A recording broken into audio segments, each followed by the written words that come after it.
नमस्ते बच्चों, अर्थशास्त्र कक्षा 12 में आपका हार्दिक अभिनंदन और स्वागत। आज हम पढ़ेंगे मुद्रा, अर्थ, कार्य एवं महत्व, जिसमें हमारा अध्ययन बिंदु रहेगा मुद्रा के कार्य। मुद्रा के कार्यों को हम प्रमुख रूप से 4 भागों में बांट सकते हैं। पहला मुख्य कार्य, जिसके अंतर्गत विनिमय का माध्यम और मूल्य का मापक। दूसरे सहायक कार्य, जिसके अंतर्गत भावी भुगतान का आधार, मूल्य संचय का आधार और क्रय शक्ति हस्तांतरण। तीसरे आकस्मिक कार्य, जिसके तहत सामाजिक आय का वितरण, साख का आधार व संपत्ति की तरलता। और चौथे अन्य कार्य, जिसमें शोधन क्षमता और दूसरा इच्छा की वाहक। आइए विस्तृत रूप से अध्ययन करते हैं। मुद्रा के मुख्य कार्य।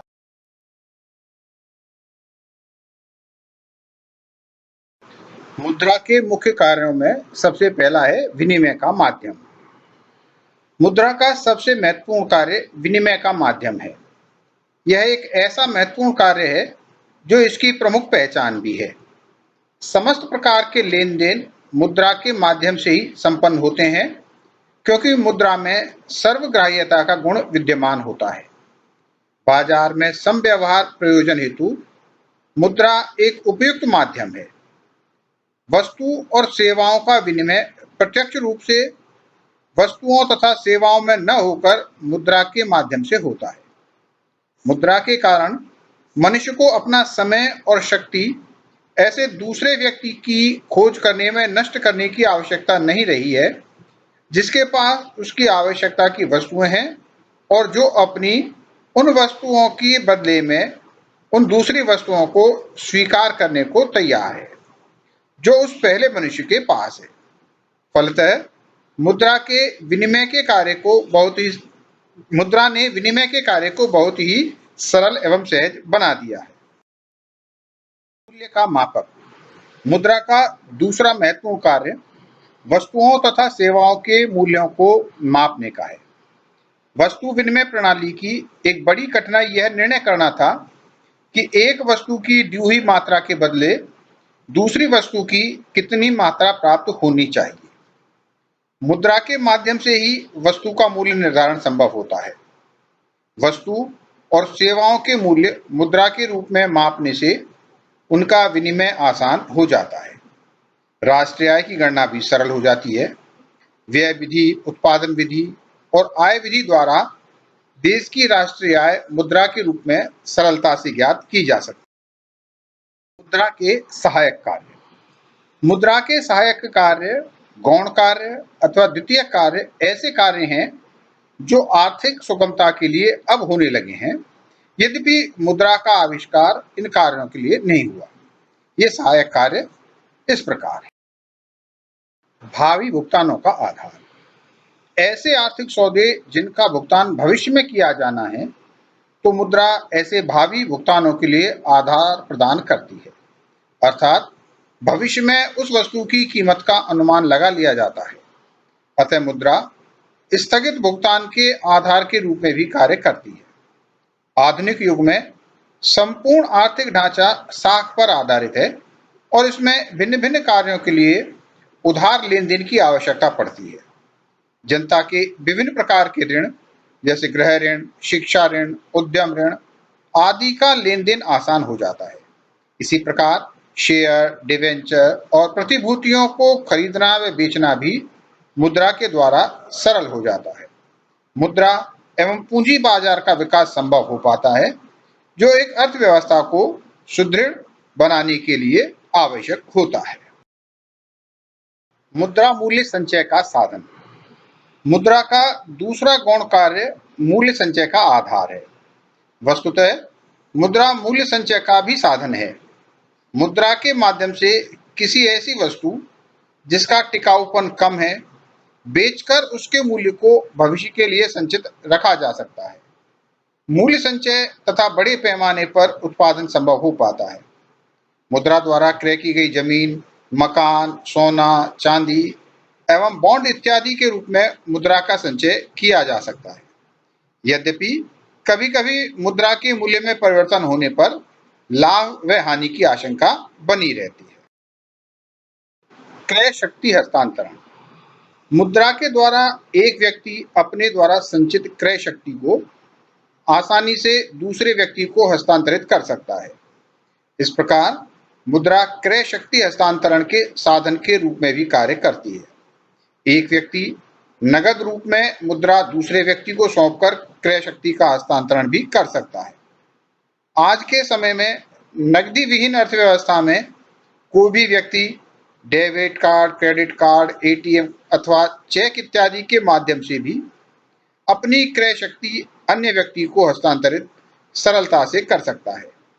इसके अतिरिक्त एक अन्य व्यक्ति स्वयं की खरीदी गई परिसंपत्तियों को दूसरे व्यक्ति को बेचकर भी क्रय शक्ति का हस्तांतरण कर सकता है। इस प्रकार मुद्रा की सहायता से व्यक्तियों के मध्य एवं विभिन्न स्थानों के मध्य परिसंपत्तियों का क्रय शक्ति हस्तांतरण सरलता से संभव हो जाता है। मुद्रा के आकस्मिक कार्य।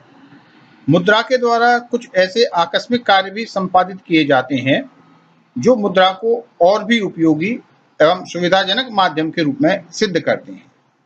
ये निम्न प्रकार हैं। राष्ट्रीय आय का वितरण। वर्तमान युग में बड़े पैमाने पर उत्पादन और उपभोग किया जाता है जो कि मुद्रा के माध्यम से ही संभव है। मुद्रा समाज में राष्ट्रीय आय को उत्पादन के विभिन्न साधनों के बीच वितरण करने में सुविधा प्रदान करती है।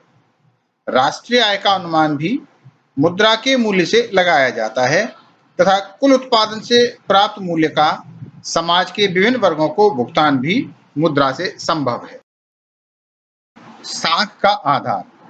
आज के युग में साख मुद्रा का महत्व मुद्रा के महत्व से भी अधिक हो गया है। आजकल समस्त औद्योगिक तथा व्यापारिक गतिविधियां साख मुद्रा की आधारशिला पर टिकी हैं। बाजारीकरण के इस दौर में बैंकों और वित्तीय संस्थाओं द्वारा अनेक प्रकार के ऋण उपलब्ध कराए जाते हैं तथा जमाओं को भी स्वीकार किया जाता है। ये सभी कार्य मुद्रा के माध्यम से ही संपन्न हो सकते हैं। संपत्ति की तरलता। प्रोफेसर जेएम कीन्स के अनुसार मुद्रा का एक महत्वपूर्ण कार्य पूंजी अथवा धन को तरल रूप प्रदान करना है। तरल रूप में मुद्रा का किसी भी कार्य में प्रयोग किया जा सकता है। मुद्रा सभी प्रकार की पूंजी के सामान्य रूप का आधार होती है। आजकल धन या पूंजी को मुद्रा के रूप में ही रखा जाता है। इससे पूंजी की तरलता एवं गतिशीलता में वृद्धि होती है। आधुनिक युग में मुद्रा के इस कार्य का विशेष महत्व है। मुद्रा के अन्य कार्य। मुद्रा के द्वारा उपर्युक्त कार्यों के अतिरिक्त कुछ अन्य महत्वपूर्ण कार्य भी संपन्न किए जाते हैं जो इस प्रकार हैं। शोधन क्षमता सूचक। मुद्रा की उपलब्धता आर्थिक एजेंट व्यक्ति या फर्म के रूप में शोधन क्षमता की सूचक होती है। समाज में किसी भी व्यक्ति के पास मुद्रा है, उसके पास भुगतान करने की क्षमता होती है। शोधन क्षमता का अर्थ देनदारियों को कवर करने में सक्षम है या नहीं से लिया जा सकता है।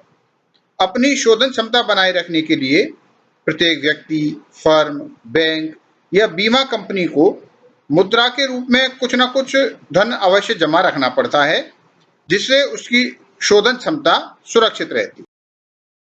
मुद्रा इच्छा की वाहक। मुद्रा एक ऐसी वस्तु अथवा माध्यम है जो मनुष्य को अपनी इच्छा अनुसार आर्थिक निर्णय लेने में सहायता प्रदान करती है। मुद्रा की सहायता से व्यक्ति अपनी इच्छाओं एवं आवश्यकताओं को पूरा कर सकता है।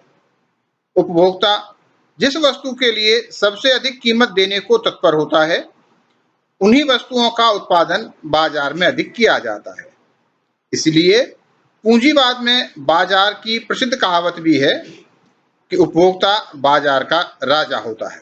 Consumer is the king to market. धन्यवाद। यदि आपको ये वीडियो पसंद आई तो इसे लाइक करें, शेयर करें और मेरे चैनल को सब्सक्राइब करें।